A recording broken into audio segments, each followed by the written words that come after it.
Hello and welcome to the Conversation Factory. I'm your host, Daniel Stillman. Today I'm going to talk about the process of going from data to wisdom, which is non-trivial. One of my favorite charts, I talked about this last week. Not that data comes for free, but that you can get a lot of it for a small amount of effort. Creating shared information and shared knowledge and shared wisdom requires increasing amounts of effort, and you get a smaller amount for the energy that you put in. This is really, really critical, and I'm going to talk about one absolutely essential tool for creating a shared pool of meaning, and that is affinity clustering. And this is a 202 level course. I think everyone kind of knows a little bit about affinity clustering, but man, too often I think it's really just a bucketing exercise where people just get stuff up and put it into buckets and feel like, boom, we've done it. SWOT analysis, check. And it's more than that.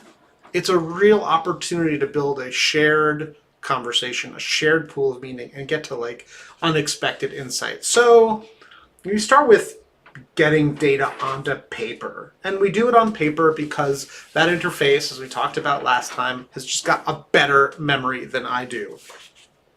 When we get it up on the wall, that's shared information already. Everyone's seeing it, everyone's absorbing it, and now that information is shared. But how can we group it together to create truly emergent, surprising knowledge?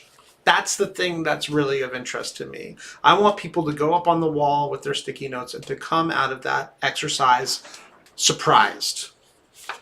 And I'm going to talk about 3 ways to build emergent knowledge and to avoid groupthink in the process. So, 1, the library method.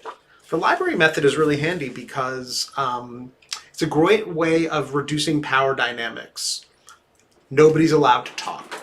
You just take away that thing that we're really, really good at, likely to do. The extroverts love to talk and explain their ideas. Guess what? We're going to stick our sticky notes up. We're going to do the first round in 5 minutes. We're going to step back and look at it and then talk about it. The first 5 minutes, totally silent. What's fun about the library method? It is fast. It reduces power dynamics. It is fun if you enjoy sort of an experimental process. And it pushes absorption. Because you can't talk, it really makes people look more, right? You have to really watch and look at every sticky note you're doing. It's a bit of a mad rush, but good God, the library method is a great way of doing a first pass of clustering really quickly, efficiently, and also taking away some of those power dynamics. The Go Fish method. People like the Go Fish method. It's kind of what we do automatically, but calling it out really specifically, saying, okay, one person is going to put a sticky note up, and everybody else who's got one in their hands that is similar, Go Fish. You stick it up there. And then we go to another person. They stick up one of theirs that hasn't been up there already, and then the Go Fish process continues. It is super duper fast. Look, it does bucket a bit, but it makes sure many people speak and that many people are heard. So to me, the Go Fish method, being really specific about those mechanics of getting it up there are really valuable. And then finally, the chair method. The chair method I learned from John West of the Luma Institute that I do a lot of work with. I actually just did a podcast episode with Allison Coward, which I'm going to post up real soon. She talks about putting stuff on the table potentially as well. And the idea is literally making that shared pool of meaning. Before you stick it up on the wall, you stick your sticky note someplace else. And then what you do is you grab a sticky note that isn't yours and you put it up, and then it's the Go Fish method without any cards in your hands. In a way that's helpful because picking up a sticky that isn't yours reduces that ownership. It does slow things down, which is good. The pre-posting means that the Go Fish tendency is reduced. And so the chair method or the table method can be a way of getting people to get them out of their hands. So the quickness of the Go Fish method is like totally avoided. So here's the thing. This is about being mindful of your choices as a facilitator. There are a lot of games. These are 3 games. Some I invented at the moment, some I've absorbed and adopted from others.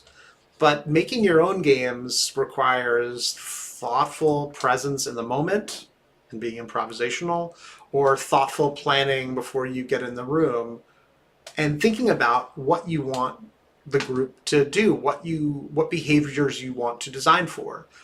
The go fish method doesn't particularly reduce power dynamics as strongly as the library method. The library method is a little extreme, and the chair method is maybe by allowing actual speaking, um, does in fact allow some power dynamics to come into play. So there's not one that's better or worse.